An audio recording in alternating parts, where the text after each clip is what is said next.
I, 25 female, recently married my husband, 32, after dating him for 5 years.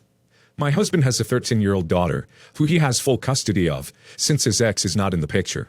We all live together, along with my boxer, who I've had for 6 years, since he was a puppy, which means I've had my boxer for longer than I've known my husband, or my stepdaughter for. My stepdaughter's made her disdain for my dog very apparent. Me and my husband have had in-depth conversations with her about her issues with my dog. I want to make it very clear, my dog is very well trained, and has no behavioral issues whatsoever. I believe this is owed in part to the fact that I have taken the dog to training school since he was a puppy. My stepdaughter says that she just doesn't like my dog, since she is more of a cat person. I've offered to not get another dog after my current dog dies until she moves out, if it would make her more comfortable. However, taking him to a shelter isn't a viable option, since I think we all know how elderly dogs aren't the first to find homes, and I also think it's unfair to rehome a dog who's known me all of his life, at the age that he is. However, my stepdaughter has been insistent on the fact that I rehome my dog. Things took a turn for the worst in August. I got up one morning to find the back door open and my dog missing. I ran out and luckily, I was able to find my dog, since he hadn't gone far from the house.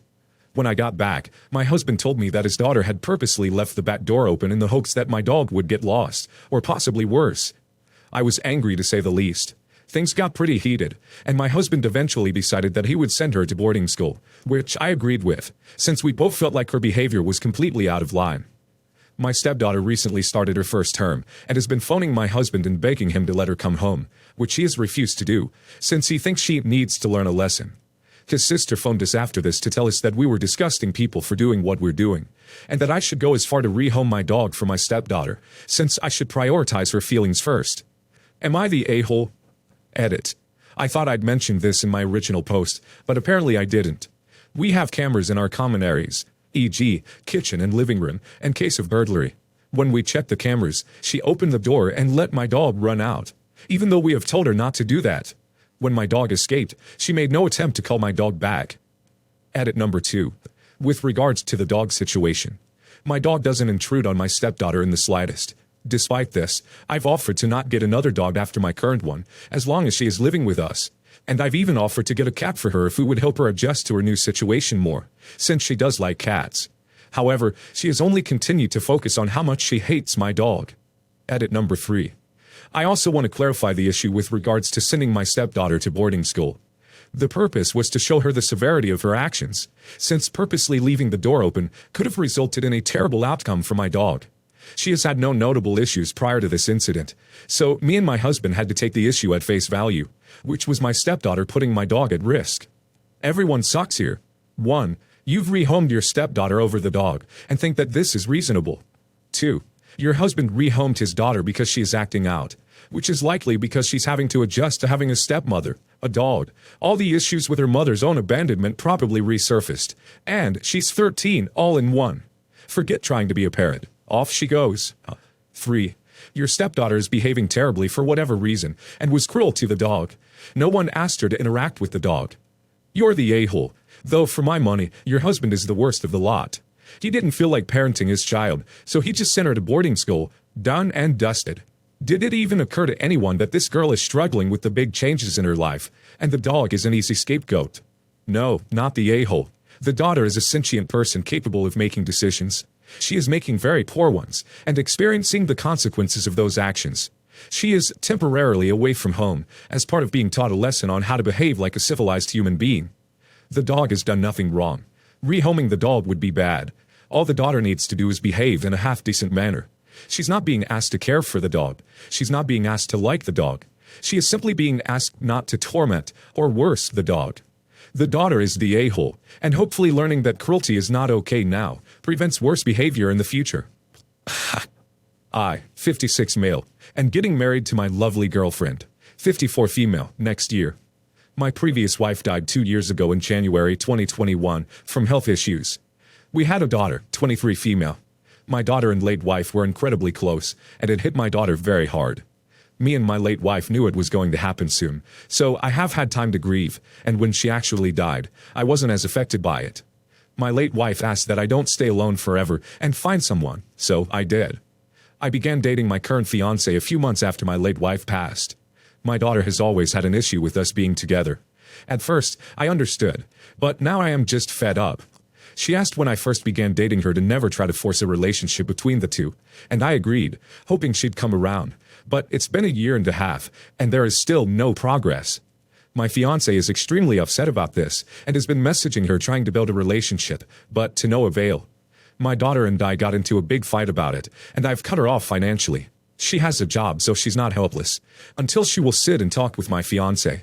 I told my daughter that she's either going to be a bridesmaid for my fiancé in the wedding, or she isn't invited at all. Unto today.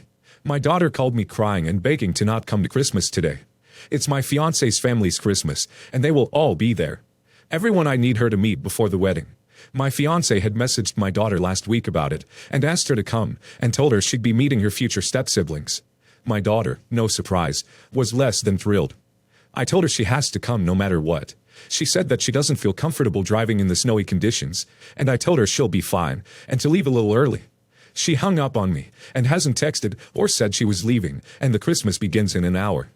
I don't feel good about her being upset before coming, but it's been long enough. She needs to meet these people before I marry my fiancé. So, am I the a-hole? Dude. It's almost the 2-year anniversary of her mom's death, and you want her to play happy families with the woman you replaced her mom with after a couple months. Yeah, you're the a-hole. Such an a-hole. I'm glad you've moved on, but it sounds like your daughter is still grieving, and you are shoving this woman down her throat, and cutting her off because she just won't move on your timeline. Gross. You're the a-hole. Your daughter is not a child. She is a grown woman who can decide for herself if she's ready to accept your girlfriend, fiancé into her life. You don't get to dictate how long is long enough to grieve the death of her mother. Wait, you started dating the other lady a few months after your late wife died? Months? And you seriously have the nerve to be fed up? And making your daughter a bridesmaid? Cutting her off financially to manipulate her into playing house with the person her dad rebounded with? You're the most clueless person I've seen on here in a while. You're the a-hole. My mother died when I, 27 female, was younger. When I was 21, I got my inheritance from her in full. I had been having a tough time in college keeping up with my courses, and at the time, the slightly over 7 figures inheritance seemed like it would last me a lifetime. I decided to drop out of college and focus on trying to find out what I wanted in life. I thought it would be smart to invest in real estate, so I bought a house in a good neighborhood. I admit I did have a bit of fun, but looking at my older brothers, who also inherited social media pages when he was still in his 20s, he was also living well. Growing up, my mom earned a lot, but never let me buy the really nice things my classmates all seemed to get, so I did treat myself. Around a year and a half ago, I made a bad investment in a fashion boutique I wanted to start, and realized my house was going into foreclosure. 5 years prior, my dad had remarried to my current stepmom, 67 female, and all they did was berate me about my spending and burden me with their high expectations. As my house went into foreclosure, I moved all my stuff, and a friend let me sublet a set of rooms in a house she owned. Around that time, I found out that my stepmom, who I've kept up to date on my issues along with my dad, and who is independently wealthy, ended up buying the house at a cut-rate price. She called me and said if I agreed to go to the therapy program that she recommended, and made progress in terms of either enrolling in school or applying to jobs, she'd offer the house back to me, and we could discuss an allowance. I have abided by her rules, and have participated in every embarrassing support group for supposed people with spending addictions. I am also going to apply to community college.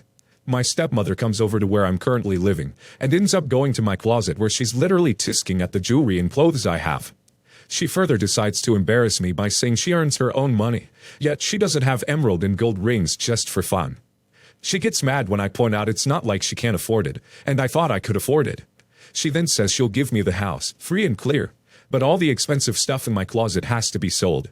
And despite the fact that a lot of the stuff I had kept had some kind of sentimental value, she said those are her conditions.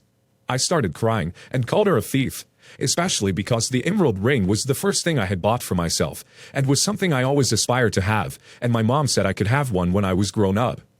Am I the a-hole? I called my dad after, and he said he stands by my stepmom's terms of conditions.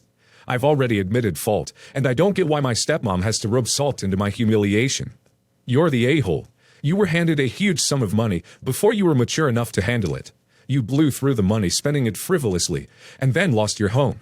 Your stepmom, who was wealthy and understood what having money like that can do to a person, purchased the home and has stepped in as a safety net and is giving you a second chance to get your life on track and not lose everything. It's time to grow up. If there are a few pieces of jewelry that are sentimental, negotiate to keep them.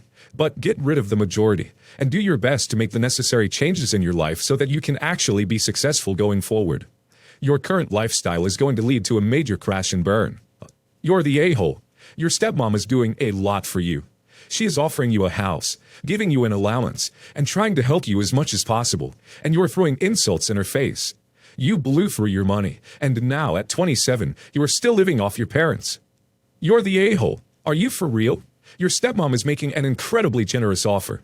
She is not obligated to give you a house she paid for.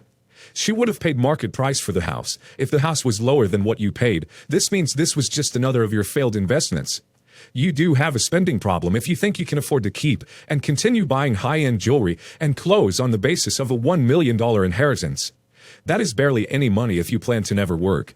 Even living relatively frugally, that money would have lasted 10 to 15 years unless invested very well. You don't seem to have a concept of money or what it means to be an adult. If you don't want to work hard and meet high expectations, then fine, it's your decision. But that comes with a lifestyle downgrade, not emeralds and Gucci. Your stepmom is being kind to you and trying to help. Her tough approach involves giving you a house and an allowance after you've shown you can't be trusted with money, and you call her a thief? You are going to end up in a bad situation if you don't do a 180 in attitude and actions.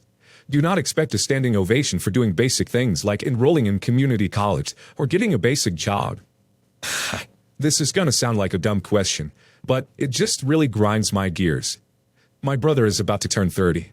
He works a pretty laissez-faire job, and I think he is making around $3,000 a month after taxes. Other than him paying $125 a month in health insurance and $300 to $400 a month for food, cell phone, and miscellaneous other stuff, he is paying my mother $1,000 in rent to live in this condo. For background, we grew up in a very high cost of living area, and I decided that I was going to move out first chance I got because I wanted to be a homeowner and not live in a tiny room in a condo with my girlfriend. Before I moved out, me, my brother, and my girlfriend all lived in this condo that my mom bought with inherited money. The rental estimate was about $2,200 when I was living there, and it's since gone up to around $2,400. Not accounting for HOA, which is $450 a month, and utilities, which are around $200 a month. According to my mother, who I spoke to on the phone, she is getting $1,000 a month total from him. This is around what I was paying her a month since I was still in college and not working at the time, $800 a month. However, now that I have moved out with my girlfriend, he lives alone in the condo, and my mom charges him the same amount of money in rent each month. Originally, he was going to get a roommate, but he didn't want to because he needs his own space. She told me that she is basically breaking even on the condo, as opposed to making any amount of money renting it out to a tenant for the market rate. To make matters even worse, most of the money he gives her, she puts into her retirement investment account as a nest egg for him for the future. So in reality, she's actually losing around $500 or so a month on the condo letting him stay there. He ended up converting my old bedroom into a storage room, man cave, and he has the entire master bedroom to himself. I just feel like my brother is taking advantage of my mom and taking the path of least resistance, and every time I bring it up, I'm the bad guy. My mom says, well, he has a job. He's an independent man. I mean, no, he's not. He wouldn't be able to afford to live on his own in the area if not for my mom letting him live in her rental property that she is yet to have made any money on. And my brother always brags about how much money he saves each month, and my mom seems so blinded by this that she is proud of him for saving money that she could otherwise be using for her own expenses as she ages. I don't want to sound petty, but recently my mom has been referring to her condo as his condo, and I just feel very angry that my brother will try to somehow weasel it away from her the older she gets. Am I the a-hole for wanting to tell my brother if he wants to continue to live in the area, he either needs to pay my mom more each month or get a better job? You're the a-hole. I don't see where this is any of your business. If two grown adults both agreed to the cost and living arrangements, it's not your concern. You moved out and moved on. You aren't giving either of them money, and it's none of your business what either of them do with theirs. Obviously, your mom is okay with this, so let it be. You're the a-hole. Your mother is breaking even on the property. You keep mentioning you're worried she's going to develop Alzheimer's, and your brother will get the house when she dies. That's kinda yucky and weird. You're not entitled to an inheritance. Maybe your mother wants your brother there because she knows he'd have to move further away to somewhere with the low cost of living. It's not your business, and your weird fixation and obsession with your brother's finances and living situation really reflects poorly on you. He's paying more than you did when you rented, and he's paying his other living expenses. Stop acting weird. You're the a-hole because it seems pretty clear from your comments that your main concern is an inheritance that you feel entitled to, not your mother's well-being.